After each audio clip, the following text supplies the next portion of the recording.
હું doctor Navnath Gawane, collector and district magistrate Bharuch.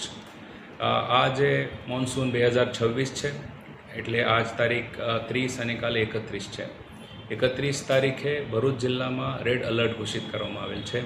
આ red એલર્ટનો મતલબ એ છે કે જિલ્લામાં વધારે વરસાદ થવાની શક્યતાઓ છે. આ વધારે વરસાદ થવાની શક્યતાઓના ભાગરૂપે જિલ્લામાં કંઈક જે વ્યવસ્થાઓ ઊભી કરવામાં આવેલ છે એ હું આપણા જણાવવા માગું છું. આપણા પાસે 1077 કંટ્રોલ રૂમ જો છે એ 24 કલાક ચાલે છે. એટલે કંઈ પણ પ્રકારની આપણે તકલીફ હોય કે કમ્પ્લેન કરવાની હોય કે વાત પહોંચવાની હોય એ અમારા કંટ્રોલ રૂમ ઉપર આપ કરી શકો. એના સાથે જિલ્લાના સમગ્ર તંત્ર, police, panchayat, RNB, electricity, fisheries, GIDC, આ બધાની તૈયારીઓ જે સતત ચાલતી હોઈએ છે અને એ તૈયારીના ભાગરૂપે આપણે બધા તાલુકાઓમાં અલગ અલગ ટીમોની રચના કરવામાં આવેલ છે. આ ટીમો સતત જો છે પરિસ્થિતિના ધ્યાને રાખીને હાલ જે છે ફિલ્ડ ઉપર ઊભી છે. આપણા પાસે 20 બોટ ફાઇબરની છે, 6 બીજી બોટો છે. એટલે એ બોટોનું પણ આયોજન કરવામાં આવેલ છે. એનડીઆરએફની ટીમ આપણા અહીંયા ડેપ્યુટ કરવામાં આવેલ છે. એના સાથે એસડીઆરએફની ટીમ પણ આપણા પાસે ઉપલબ્ધ છે. એની જે વહેંચણી છે ડિસેન્ટ્રલાઇઝ એ પણ આપણે નર્મદાની ઉત્તર દિશાના અને નર્મદાની દક્ષિણ દિશામાં આપણે કરવામાં આવેલ છે. જ્યારે 2023માં ભરૂચમાં જે વધારે પૂરની પરિસ્થિતિ નિર્માણ થઈ હતી એનો અમે સમગ્ર અભ્યાસ કરીને 81 જેવા ગામો અમે મેપ કર્યા છે. એમાં 6 થી 7 હજારની વસ્તી અફેક્ટ થઈ હતી 2023માં.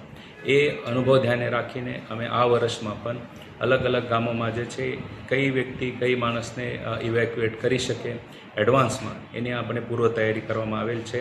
આ પ્રકારની ટીમ બિલ્ડિંગ પ્રાંત કક્ષાથી અને પોલીસ સાથે, પંચાયત સાથે કરવામાં આવેલી છે. એના સાથે હું આપને કહેવા માગું છું કે સ્કૂલોને કાલે આપણે રજા આપવામાં આવેલ છે. આપણા માટે એક મહત્ત્વનું એક વિષય હોય છે કે સરદાર સરોવર ડેમની સપાટી એ અત્યારે 128 મીટર જેવી છે. જ્યારે સરદાર સરોવર 132 મીટરને ક્રોસ કરશે એટલે 132.65 મીટર ત્યારે અલર્ટ લેવલે આવી જશે. એટલે 70થી 80% ડેમ જો છે અલર્ટ લેવલે છે.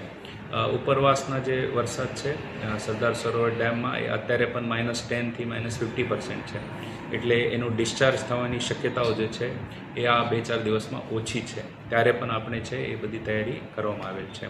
ગોલ્ડન બ્રિજની હાલની સપાટી 1.9 મીટર છે અને જ્યારે એ 7 મીટરમાં આવી જશે એટલે 7 મીટર પછી બાજુની વિસ્તારમાં પાણી ફરવાની શક્યતા ઊભી થાય છે.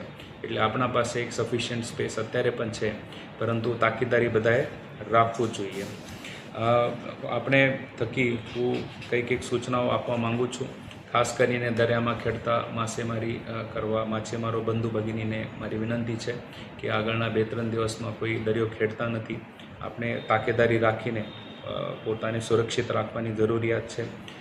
બિનજરૂરિયાત ઘરની બહાર જવાનું નહીં. નદી પાસ હોય કે ખાડીનો નજીકનો એરિયા હોય કે કોઈ પાણીની જગ્યા હોય ત્યાં ખાસ કરીને નાના બાળકો હોય એને ધ્યાન રાખવું જરૂરી છે. લાઉડસ્પીકરથી અત્યારે અમે ભરૂચ અને અંકલેશ્વર વિસ્તારોમાં બધાને જાગૃત કરવાનો અત્યારે પ્રયત્ન કરી રહ્યા છે.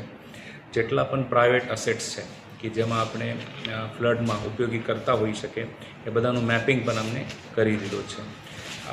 જે તૈયારીઓ છે એ સતત ચાલતી હોઈએ છે, પરંતુ તંત્રને આપણે બધાને સહકાર્યની જરૂરિયાત છે. આપણે બધાને એ કહેવા ઉપર બહુ આનંદ થાય છે કે 400થી વધારે વોલેન્ટિયર્સ પોતે સામે આવીને તંત્ર સાથે કામ કરવાની ઈચ્છા દર્શાવી છે. ઘણા બધા એનજીઓ સામે આવ્યા છે, ધાર્મિક સંસ્થાઓ સામે આવ્યા છે, જનપ્રતિનિધિઓ તો અમારા સાથે સતત હોય જ છે.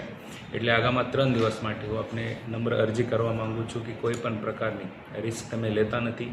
કંઈ જરૂરિયાત હશે અમારે કંટ્રોલ રૂમને તમે ફોન કરી શકો. મારા બધા ઓફિસર્સનો નંબર પણ પબ્લિકલી જાહેર છે. આપને કંઈ પણ જરૂરિયાત પડે આપ કૃપા કરીને એમને સંપર્ક કરશો. આપણે બધાએ એક સાથે રહીને જ્યારે કોઈ પરિસ્થિતિ એવી આવે ત્યારે સાથે મળીને એનો સામનો કરીશું. જય હિન્દ.